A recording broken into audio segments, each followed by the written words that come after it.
우리가 예수님을 믿고 또 날마다 기도하며 그렇게 살아갈 때 하나님 앞에서 우리가 많은 기대를 합니다. 여러 가지 우리가 기대가 있겠지만 그 중에 하나는 어렵고 힘든 일이 찾아오지 않았으면 좋겠다. 이런 기대를 하면서 우리가 하나님 앞에 충성되이 나오곤 하죠. 하지만 그리스도인에게는 천국에 들어가는 그날까지 크고 작은 어려움들이 찾아옵니다. 왜냐하면 이 세상은 완성된 천국이 아니기 때문에 그렇습니다. 천국은 예수 그리스도의 십자가의 놀라우신 그 은혜로 이미 시작되었기 때문에 우리는 하나님의 생명을 이미 얻었고 영생을 얻었고 또 천국의 놀라우신 은혜들을 이렇게 예배드리며 누릴 수가 있습니다. 하지만 하나님의 때에 하나님께서 이 모든 죄의 권세를 불못에 던져 넣을 그때까지는 죄의 권세가 공중의 권세 잡은 자가 활개치는 이 세상을 여전히 살아가야 합니다. 성경 말씀하고 있지요. 너희 대적 마귀가 우는 사자같이 두루다니며 삼킬 자를 찾는다. 이렇게 말씀하고 있습니다. 하지만 두려워할 필요는 없지요.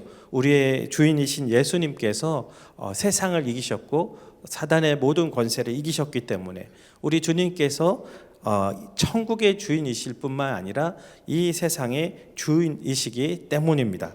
우리가 주인 되신 예수님을 온전히 의지하며 따라간다면 오는 사자와 같은 존재가 있다 할지라도 우리는 이겨내고 또 극복해낼 수 있으리라 믿습니다. 2차 세계대전 당시에 원하지 않는 그러한 상황, 참으로 힘든 일이 닥치지 않기를 우리는 바라는데요. 어렵고 힘든 일을 만나게 된 그리스도인 가족이 있습니다. 바로 우리가 잘 아는 네덜란드의 코리 텐 붐이라는 그리스도인의 가족입니다. 코리 여사의 이 가정은 하나님 앞에 신실한 그런 그리스도인 가정이에요. 예배드리며 또 매일 함께 기도도 하고 또 성경도 읽는 이런 가정입니다.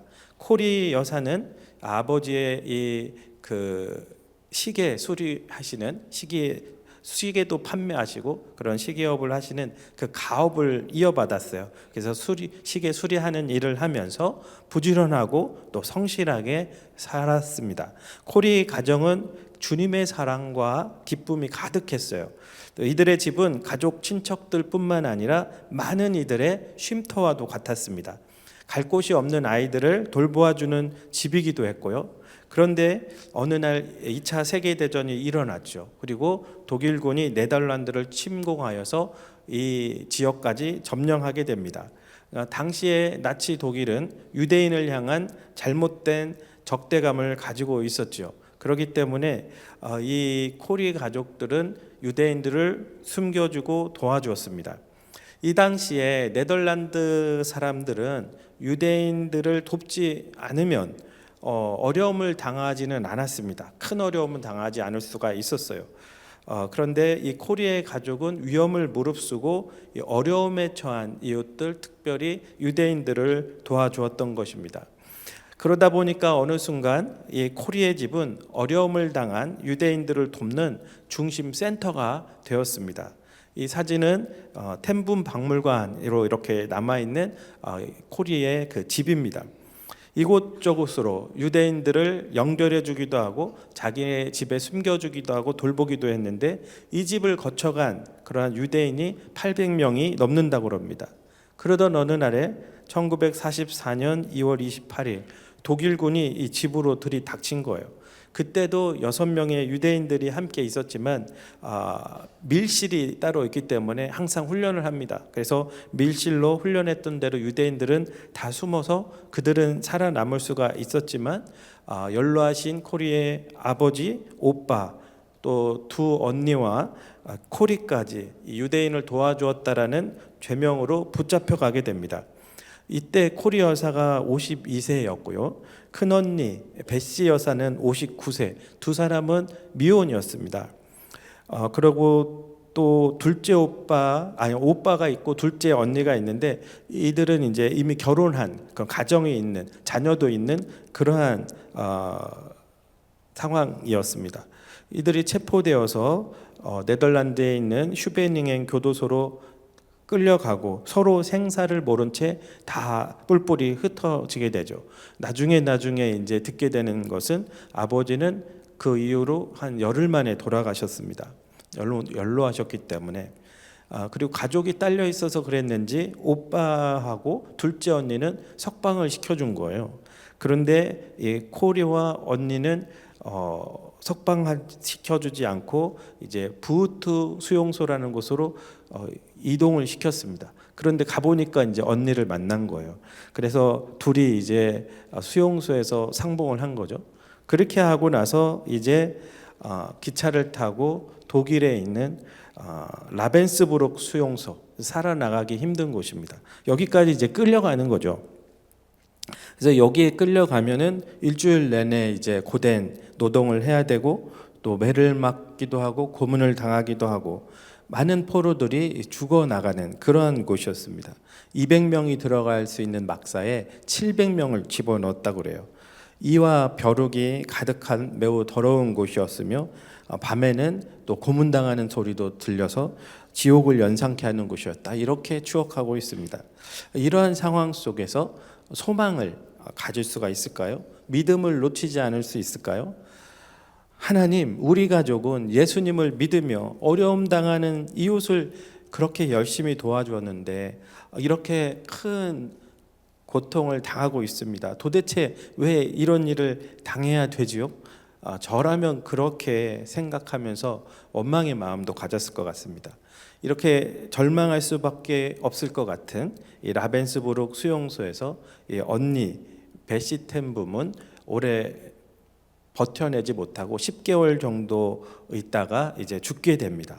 이 베시가 이제 더 이상 버틸 수 없겠다. 이제 내가 하나님 나라로 품으로 가게 될 것 같다 느꼈을 때 사랑하는 동생 코리에게 이렇게 말합니다. 베시 언니가 부탁하는 거죠. 우리가 여기서 알게 된 것을 사람들에게 말해줘야 해. 세상에 하나님이 이르지 못할 만큼 깊은 구덩이는 없다는 걸 사람들에게 말해줘야 해. 우리가 수용소에서 살면서 직접 체험했기 때문에 그들은 우리의 말을 들을 거야.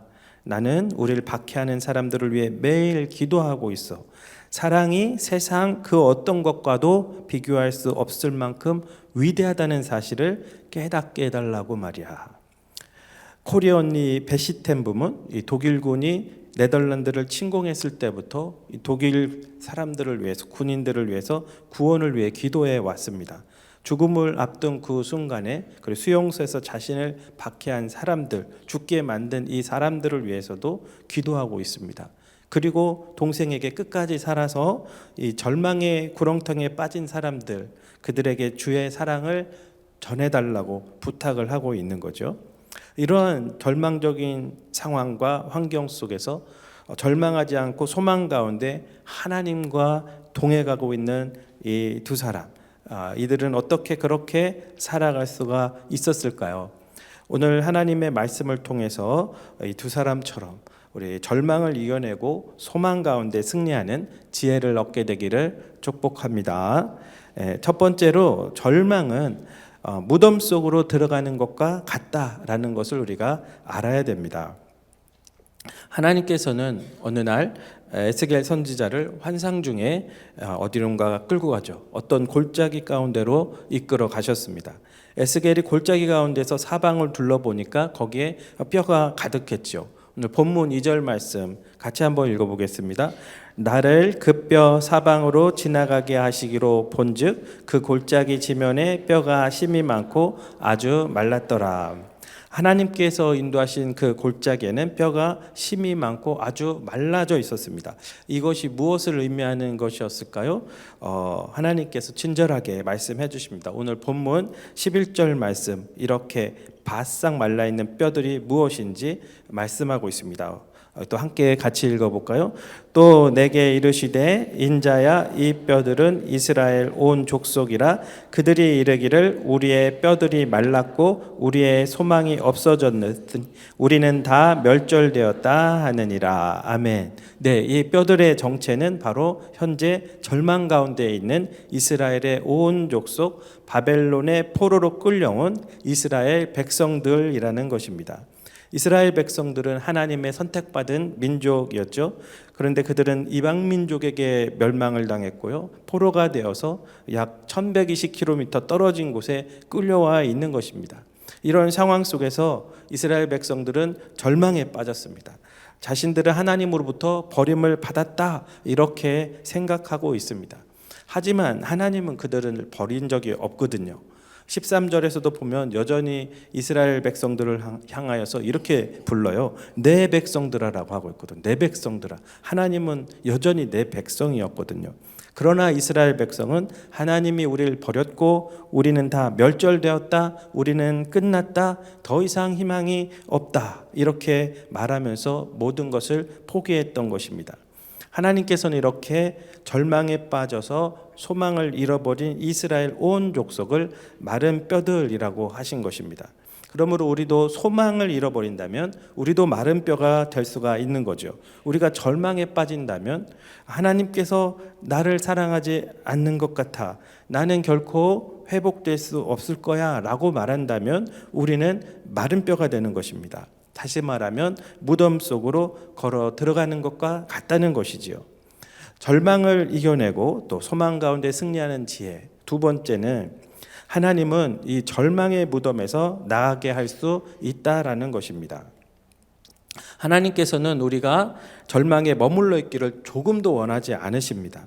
우리는 어려운 일이 닥칠 때 이것이 하나님께서 바라시는 일이다 이렇게 생각할 때가 있습니다. 내가 잘못했고 하나님께서 벌하셨고 그것이 하나님께서 기뻐하시는 일인가 보다 이렇게 생각하면서 실망과 좌절에 빠져 있을 때가 있습니다. 하나님은 내가 힘들어하길 바라시나 보다 이런 생각을 계속 하는 거죠. 그러나 하나님은 우리가 절망 가운데 포기하는 것을 결코 원하지 않으십니다. 이 절망과 낙심 속에 잠깐이라도 머물러 있는 것을 하나님은 바라지 않으세요. 왜냐하면 하나님의 이 마음이 어떤 건지 우리가 한번 같이 보면 좋겠어요. 원수들이 멸망하는 모습을 볼 때조차 하나님은 우리에게도 기뻐하지 말라고 하시고 하나님도 기뻐하지 않으십니다. 잠언 24장 17절 18절 말씀. 내 원수가 넘어질 때 즐거워하지 말며 그가 엎드러질 때 마음에 기뻐하지 말라. 여호와께서 이것을 보시고 기뻐하지 아니하사 그의 진노를 그에게서 옮기실까 두려우니라. 하나님께서는 원수가 넘어지는 것을 볼 때 우리가 그것을 보면서 기뻐하잖아요. 원수가 넘어졌으니까 잘됐다 기뻐하잖아요. 이 모습을 좋아하지 않는 거예요. 우리 보고 그 모습 보면서 기뻐하지 말라고 하시는 거죠. 하나님은 원수일지라도 그가 회개하고 주님 앞에 돌아오면 그것은 보면서 기뻐하시겠지만 그저 넘어지고 멸망하는 그 자체로는 하나님은 기뻐하지 않으시는 것입니다. 하물며 하나님께서 믿음의 자녀들이 넘어져 있는 것을 볼 때는 얼마나 더 안타깝고 또 하나님은 또 안쓰럽겠습니까?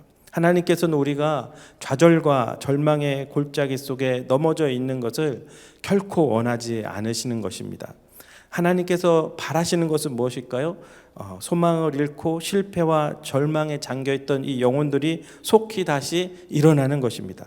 다시 하나님께 돌아와 다시 하나님과 동행하는 것입니다. 하나님께서 나를 사랑하시며 나를 인도하신다는 기쁨과 확신을 회복하기를 바라십니다. 지금 절망 가운데 있습니까? 낙심과 좌절 가운데 있습니까? 그렇게 계속 그 상태로 있으라고 말할 수 있는 사람은 이 세상에 없습니다. 당신은 사랑받을 만한 사람이 아니라고, 하나님께서 기뻐할 수 있는 존재가 아니라고 그렇게 말할 수 있는 그 사람, 이 세상에 어떤 존재도 없습니다. 우리가 그런 상태로 평생 낙심한 마음으로 살기를 바라는 존재, 언제나 주저앉아 있기를 바라는 존재는 사단 마귀 뿐이라는 것을 믿으시기 바랍니다. 여호와께서는 에스겔에게 말씀을 전하라고 하십니다.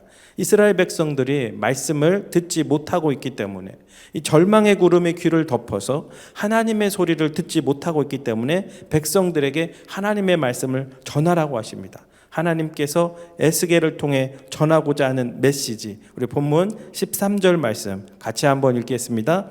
내 백성들아, 내가 너희 무덤을 열고 너희로 거기에서 나오게 한즉 너희는 내가 여호와인 줄을 알리라. 아멘. 하나님께서 뭐라고 말씀하십니까? 내가 너희 무덤을 열고 너희로 거기에서 나오게 할 것이다.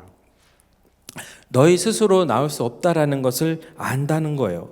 그러니 내가 너희를 나오게 할 거라는 말씀하시는 거죠. 그러니까 너희는 나를 바라보라는 거예요. 나에게 다가오라는 거죠. 내게 도움을 구하거라. 내 손을 붙잡거라. 내게 기도하거라. 이런 뜻인 줄 믿습니다. 이스라엘 백성들이 무덤에서 나갈 수 있는 방법은 단 한 가지였습니다. 바로 무덤을 열고 절망의 무덤에서 꺼내어 주시는 여호와 하나님을 의지하는 것입니다. 여호와 하나님을 바라보며 하나님의 손을 붙드는 것이었습니다. 덴마크의 철학자 중에 키에르케고르는 이 절망을 향하여서 죽음에 이르는 병이라 이렇게 표현했습니다. 죽음에 이르는 병, 이 절망이라는 것은 거창한 커다란 사건뿐 아니라 작은 일을 통해서도 우리의 삶에 틈타고 들어올 수가 있습니다. 그저 시험을 못 봐서 절망할 수가 있어요. 내가 좋아하는 사람이 나를 좋아하지 않아서 절망할 수가 있어요. 내가 가려고 한 학교에 합격하지 못해서 우리 학생들은 절망할 수가 있죠. 내가 하려고 했었더니 막힐 때, 원하는 때 되지 않을 때, 그때도 절망이 우리 속에 들어옵니다. 아주 작은 틈으로 들어와서 우리 삶 전체를 삼켜버리는 거예요. 별일도 아닌데 죽고 싶다 이런 생각에 빠지게 만들고 일어날 힘조차 없게 만드는 것입니다. 선지자인 요나가 있죠. 요나가 어느 날 박넝쿨 그늘에서 햇빛을 피해 기분 좋게 잠을 자고 쉬고 있었죠. 그런데 어느 순간 박넝쿨이 시들었습니다. 뜨거운 햇빛이 누워있는 자신에게 내리쬐었어요. 그때 요나는 하나님께 이렇게 고백하죠. 사는 것보다 죽는 것이 내게 낫습니다. 이렇게 하소연하면서 절망하는 모습을 보여줍니다. 이렇게 절망이라는 것은 작은 일을 통해서도 선지자일지라도 우리가 또 목회자일지라도 목자일지라도 우리 안에 들어와서 우리를 삼킬 수가 있는 거예요. 그러나 우리에게는 누가 계십니까? 하나님이 계십니다. 우리를 사랑하시는 예수님이 계십니다. 주님은 단 한순간도 우리를 떠나신 적이 없고 버리신 적이 없습니다. 사실은 우리에게 실망하신 적이 한 번도 없어요.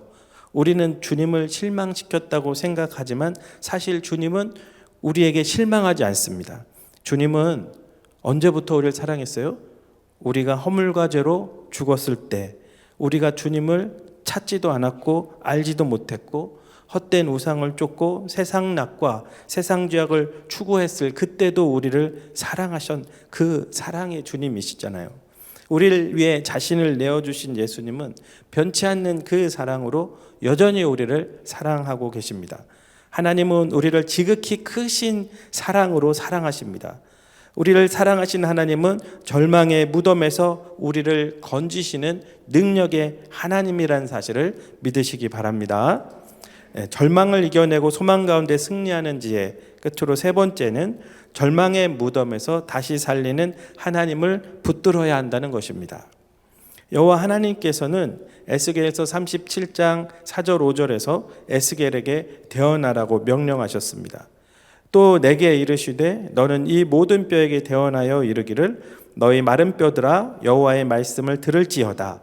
주 여호와께서 이 뼈들에게 이같이 말씀하시기를 내가 생기를 너희에게 들어가게 하리니 너희가 살아나리라. 에스겔에게 이렇게 명령했을 때 이 말씀에 에스겔이 순종하여서 그대로 외쳤습니다. 그러자 놀라운 광경이 펼쳐지죠. 갑자기 소리가 나고 움직이며 이 뼈 저 뼈가 들어맞아 뼈들이 서로 연결되었고 그 뼈에 힘줄이 생기고 살이 오르며 그 위에 가죽이 덮였습니다. 또 이어서 생기야 사방으로부터 와서 이 죽음을 당한 자에게 불어서 살아나게 하라 이렇게 대언했을 때 생기가 살아난 이 사람 속으로 들어갔고 수많은 사람들이 완전히 살아났으며 지극히 큰 군대가 되었습니다.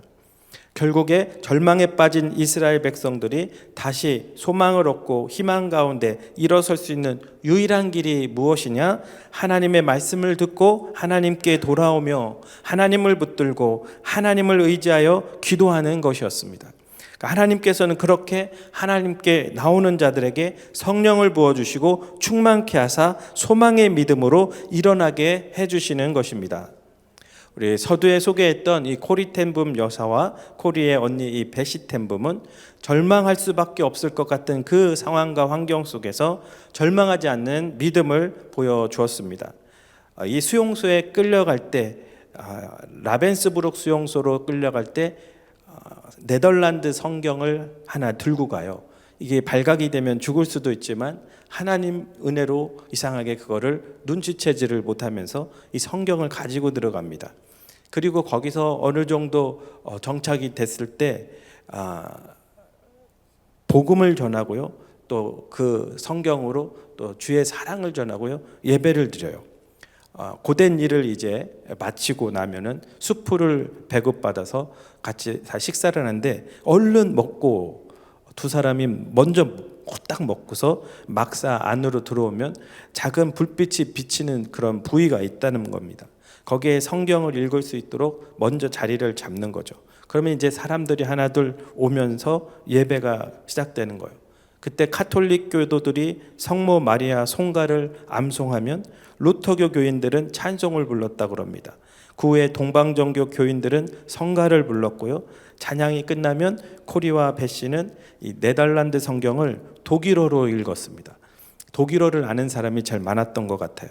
그러면 독일어를 알아들은 사람 중에서 이제 프랑스어를 하는 사람은 프랑스인에게 또 말씀을 전해주고, 그리고 또 러시아 사람은 또 러시아 사람에게 알아들은 사람들이 또 전해주고, 또 체코어로 전해주고 네덜란드어로 전해주고, 이러면서 예배가 이루어지는 거죠. 처음에 이 수용소는 환경도 지옥이지만 사람들도 지옥과 같은 그러한 곳이었어요. 욕설과 싸움이 난무하는 곳이었습니다. 완전한 절망의 장소였죠. 그러나 하나님의 말씀과 사랑이 임하자 미안해요, 실례해요, 괜찮아요, 한번 나가려고 하면 막 사람들 밟고 나가고 막 그래야 되잖아요. 이런 사랑의 말로, 사랑이 가득한 곳으로 그 수용소 막사가 변화된 것입니다. 이와 벼룩이 득실거리는 그런 곳이었기 때문에 이게 가능했다라는 거예요. 간수가 여기에 벼룩 올릴까 봐 오지를 않았다고 합니다. 그래서 자유롭게 예배를 드릴 수 있어서 이 벼룩을 허락하신 하나님께 감사를 드렸습니다. 그곳에서 코리 여사의 언니 베시는 동생에게 박해하는 자들까지 사랑하는 그 모습을 보여주었고, 동생도 믿음이 있었지만 이 언니를 통해서 더 예수님의 사랑을 깊이 깨닫게 된 거예요. 언니 베시는 결국 수용소 생활은 감당하지 못하게 됐지만 이제 이 언니는 자신들을 밀고한 사람까지 이제 나중에 알게 되거든요. 얀 포겔이라는 이 사람이 밀고자예요. 네덜란드 사람, 아는 사람이에요. 그럼에도 불구하고 그를 위해서도 용서하고 그를 위해서도 기도하고, 나중에 코리도 이 언니의 이 모습을 통해 이 예수님의 사랑을 깊이 깨닫고 본인도 사랑의 사람이 되죠. 그에게도 용서의 편지를 보내죠. 얀 포겔에게. 어둠이 가장 짙게 드리워진 시간, 이제 코리도 일주일 후면 사형을 당하게 됩니다. 그런데 한 사무직원이 업무착오를 일으켰다고 해요.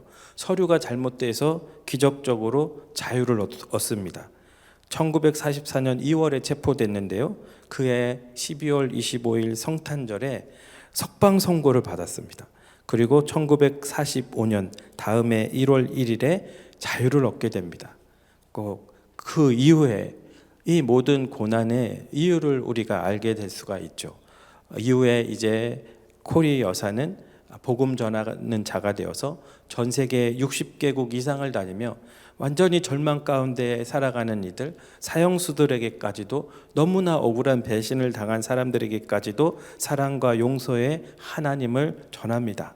그녀의 언니가 간절히 바랬던 것처럼 사랑이 세상 그 어떤 것과도 비교할 수 없을 만큼 위대하다는 사실을 전하는 증인, 절망의 심연에서 벗어나지 못하는 자들에게 복음을 전하여 사랑의 주님 품으로 건져내는 복음의 증인이 되었습니다. 주님은 우리에게도 말씀하셨죠. 마태복음 5장 44절 45절 우리 같이 한번 읽어볼까요? 나는 너희에게 이르노니 너희 원수를 사랑하며 너희를 박해하는 자를 위하여 기도하라.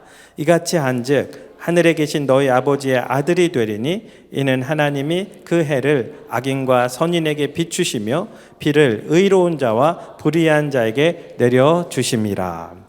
주님은 우리에게도 말씀하십니다. 너희 원수를 사랑하며 너희를 박해하는 자를 위하여 기도하라. 그러나 우리는 그 말씀을 새기지 못하고 잊어버리곤 합니다. 또 우리 힘으로 원수를 사랑하거나 또 그를 위해 기도하는 것이 너무 힘들기 때문에 그러므로 주님의 성령께서 우리에게 들어오셔야 하는 것입니다. 우리는 하나님의 영으로만 어둠과 절망을 몰아낼 수 있기 때문입니다.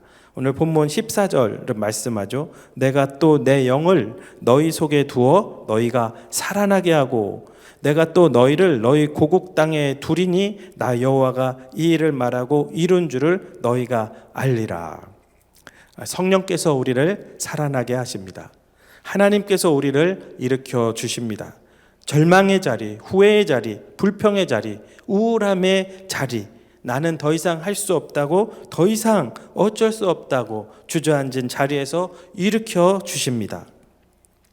코리아와 벳시처럼 하나님 앞에 충성했음에도 어려움을 당하며 또 눈물의 골짜기를 걷고 있는 성도님이 계시다면 다시 한번 소망의 주님을 바라보며 무덤에서 나오게 하시고 살아나게 하시는 하나님을 붙드시기 바랍니다. 끝까지 주님을 신뢰하며 주의 말씀에 순종하며 우리를 힘들게 하는 이들을 위해서도 기도하는 믿음으로 나아갑시다.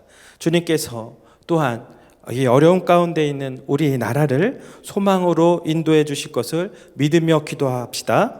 주님께서 우리 교회를 소망으로 인도하실 것을 믿고 힘을 내어 기도합시다.